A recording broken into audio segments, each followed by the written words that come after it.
If you remember when Bibles were like this in homes and in churches, every church had a Bible like this. Every Christian family had a Bible like this, and they put their family genealogy, the weddings, and baptisms and burials. It was all put inside the Bible, and you passed it down generation to generation. This particular Bible was published in 1905. Now, the reason I brought it out is that I want to show a map that's in this Bible. Now, mind you, the Scofield Bible was not published until 1913. Right. And I have in my office an original 1913 Scofield, which was the introduction of the Zionist Masonic heresies about a future state of Israel and separating the church from Israel and all that rapture stuff. That's where it came from. It was a Masonic Zionist heresy that was introduced into the American churches in 1913. This is a 1905 Bible. Pre-Scofield. Pre-Scofield, with no Scofield notes in it. So, you open it up, and this is on page 13. I mean, this thing's big. I want to show you. Here is a map of the Holy Land. And it says, what? Oh, Palestine of the Holy Land. They misspelled Israel. No. Palestine. Palestine. Huh. And all these Christian Zionists that tell me, Rick, there's never been a Palestine. All right, so here's a still. There it is. Let's zoom in and show you here. Yeah. So, yeah, you hear these people like John Hagee, there's never been a Palestine. Well, look at this Bible map from 1905. And most Bibles, yes, from then had a map of Palestine. And Palestine is in the Bible itself, in the Old Testament.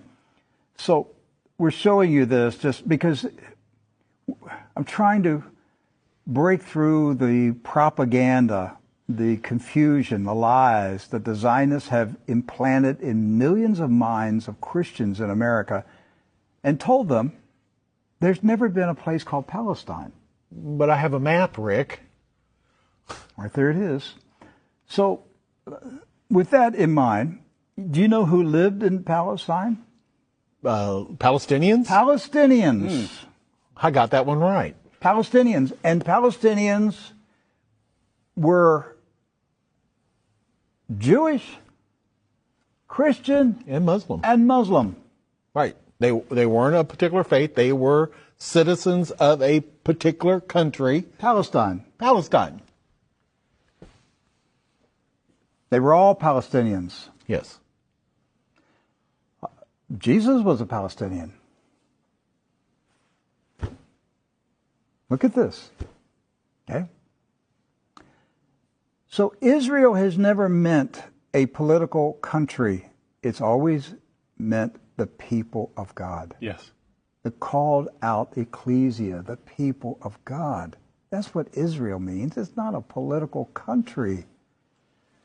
With that in mind, we're going to show you some of the scenes of the violence that's taking place in Palestine this week, because here's what's happened following the 1917 Jewish Bolshevik Revolution in Russia, where the Jewish Bolsheviks went in and slaughtered the Romanov families in a satanic ritual, imposed communism on Russia, killed hundreds of thousands, literally millions of Christians, hundreds of thousands of Christian Orthodox pastors, and burned their churches, and just a horrible attack on the Russian church in 1917 and afterwards. Then they began to infiltrate Palestine in the 1920s and the 30s. In the 1930s, there was a congressman in Texas, Lyndon B. Johnson, and he was smuggling guns and rockets and grenades from Texas to Palestine, putting them in the hands of the Jewish communist terrorists that were infiltrating Palestine. There was no Israel, no state of Israel. It was Palestine. And they